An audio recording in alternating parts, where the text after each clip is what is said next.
Bangla cinema মানেই আগে ভাবা হতো ছোট বাজেট, সাধারণ সেট আর সীমিত লোকেশন।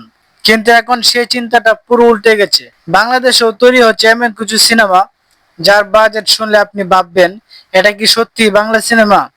বাংলাদেশের ইতিহাসে সবচেয়ে আলোচিত ব্যয়বহুল সিনেমাগুলোর মধ্যে শীর্ষে আছে দিন, দ্য ডে, প্রিয়তমা এবং আসন্ন সোলজার। দিন, দ্য ডে এই সিনেমার বাজেট নিয়ে তখন হইচই পড়ে গিয়েছিল। ইরান, তুরস্ক আর বাংলাদেশের বিভিন্ন লোকেশনের শুটিং, বড় সেট, ব্যয়বহুল কাস্টিউম, বিদেশি টিম সব মিলিয়ে বাজেট ছুঁয়েছিল প্রায় 12 কোটি টাকার মতো, যা বাংলাদেশের কোনো সিনেমার ইতিহাসে ছিল এক নতুন রেকর্ড। তারপরে এলো প্রিয়তমা, যেটি শুধু রোমান্টিক সিনেমা নয়, ছিল এক আবেগের গল্প। সেই সিনেমার বাজেট ছিল প্রায় 9 থেকে 10 কোটি টাকা।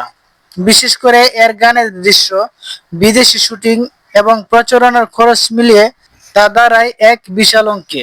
কিন্তু এখন সব নজর ঘুরে গেছে সোলজার সিনেমার দিকে। শাকিব খানের এই নতুন সিনেমাকে ঘিরে গুঞ্জন, এটি হতে যাচ্ছে বাংলাদেশের ইতিহাসের সবচেয়ে ব্যয়বহুল সিনেমা। সিনেমার বাজেট নাকি 15 কোটি টাকার কাছাকাছি।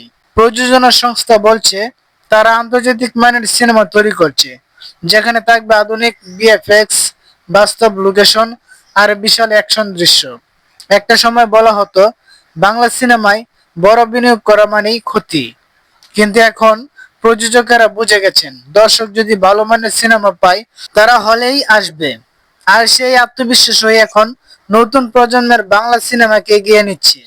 তাই বলা যায় বাংলা সিনেমা আর ছোট নয়, এখন বাজেটেও বড়, স্বপ্ন বড় আর প্রত্যাশাও অনেক বড়।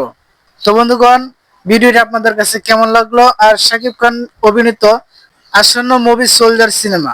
তো বন্ধুগণ, আপনারা অপেক্ষায় থাকবেন সোলজার নিয়ে নতুন আপডেট পেতে। আমাদের এই চ্যানেলটিকে এখনই সাবস্ক্রাইব করে দিবেন, যাতে করে পরবর্তী আপডেট নিউজ সবার আগে আপনার কাছে পৌঁছে যায়।